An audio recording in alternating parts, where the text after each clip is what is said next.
আসসালামু আলাইকুম বন্ধুরা, সবাই কেমন আছেন? আশা করি অনেক ভালো আছেন। তো আমরা চলে আসছি আজকে কিন্তু বনপাড়া মহেশভাঙাতে। তো বনপাড়া মহেশভাঙা এসেছিলাম একটা বিশেষ কাজে। তো বিশেষ কাজে আসার পরে কাজটা সম্পন্ন করার শেষ সময় ভাবছিলাম যে আজকে আমরা রামাগাড়ি সুইচ গেট যাব এবং ঘুরবো আর কি, পুরাটা আপনাদের দেখাবো। কিন্তু 20 তারিখে গিয়েছিলাম আমরা। 20 তারিখে যাওয়ার পরে যাই হোক আমাদের আর সেদিন হয়নি সম্ভব। এই জন্য 21 তারিখ আজকে আমরা মানে চিন্তা ভাবনা করলাম যে আমরা রামাগাড়ি সুইচ গেট যাবোই যাব যে কোনোভাবে। তো যাই হোক, এই যে মহেশভাঙা, এটা হচ্ছে মহেশভাঙা চায়পাড়া।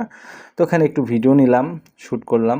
আপনারা হয়তো অনেকেই চেনেন, অনেক সুন্দর একটা গ্রাম বনপাড়ার মধ্যে মহেশভাঙাটা। তো যাই হোক, আজকে আমরা রামাগাড়ি সুইচ গেট যাওয়ার উদ্দেশ্যে বের হয়েছি। এই যে রামাগাড়ির যে রাস্তাটা, অনেক সুন্দর একটা রাস্তা, খুবই সুন্দর পরিবেশ, চারিদিকে আঁকাবাঁকা রোড, থেমে থেমে গাড়ি ঘোড়া চলাফেরা করে এখানে।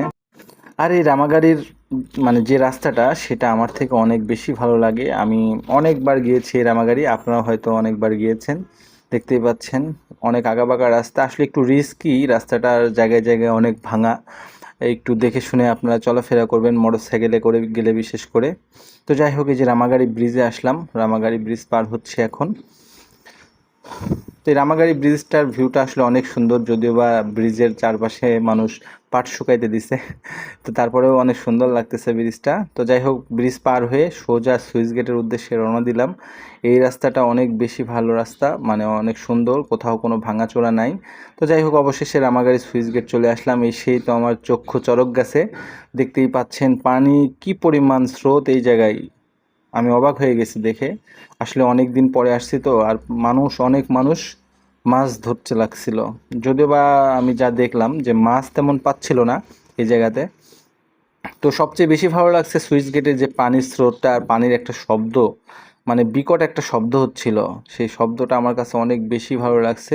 তো যাই হোক, এই যে মাছ ধরা দেখছিলাম, যে তারা কেমন মাছ পায়। আসলে দেখলাম যে মাছ আসলে তেমন পাচ্ছে না তারা, অল্প ছোট ছোট মাছ পাচ্ছে কয়েকটা করে। তো চারদিকে এই যে ঘুরতেছি আর দেখতেছি, অনেক দিন পরে যেহেতু আসছি, তো ভালোই লাগছিল আসলে পরিবেশটা। আকাশ মেঘলা ছিল চারিদিকে। তো চিন্তা ভাবনা করলাম যে এখানে যেহেতু আসছি, দুপুর হয়ে গেছে, কিছু খাওয়া দাওয়া করি। তো আসলে এখানে সেরকম কোনো দোকান ছিল না খাওয়ার মতো। আর এই দেখেন, তেমন মাছ পাইনি। যারা মাছ ধরছিল খুবই ছোট ছোট মাছ, আর খুব কম পাচ্ছিল, তেমন একটা মাছ ছিল না। তো মনে মনে ভাবছিলাম যদি বেশি মাছ পাই, ছোট এবং তাজা মাছ, তাহলে হয়তো বা কিছুটা কিনবো। কিন্তু তাদের সংগ্রহে কোনো মাছই ছিল না তেমন।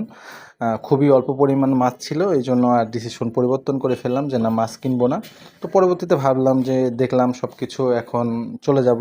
তো যাই হোক, আবার একটু দেখলাম যে দেখি তারা মাছ পায় কিনা। তো ব্রিজের উপরে আসলাম, যে ওই পাশটা আপনাদের দেখালাম, এই পাশটা একটু দেখি কি একটা অবস্থা। তো এই পাশে এসেও দেখি সেম পানির প্রচণ্ড পরিমাণ স্রোত ছিল, এবং প্রচুর পরিমাণ স্রোতের যে গর্জনটা, শব্দটা অনেক বেশি ছিল। এটা আমার কাছে অনেক বেশি ভালো লাগছে যে স্রোতের এত সুন্দর একটা শব্দ। তো আপনারাও চাইলে রামাগাড়ি সুইচ গেটে আসতে পারেন, এখানে এসে ভিডিও বানাতে পারেন, ছবি তুলতে পারেন। আর এই জায়গাটা অনেক বেশি সুন্দর, অনেকে এসেছেন, আবার অনেকে আসেননি। আপনারাও চাইলে আসতে পারেন। বনপাড়া থেকে খুবই শর্টকাটে এই জায়গায় আসা যায়, দয়রামপুর হয়েও আসা যায়, খুবই অল্প রাস্তা। তো যাই হোক, একটু ভিডিও করে নিলাম, অনেক দিন পরে এসেছি যেহেতু। তো যাই হোক, আবার রওনা দিয়ে দিলাম। এই যে রামাগাড়ি ব্রিজের কাছে চলে আসলাম।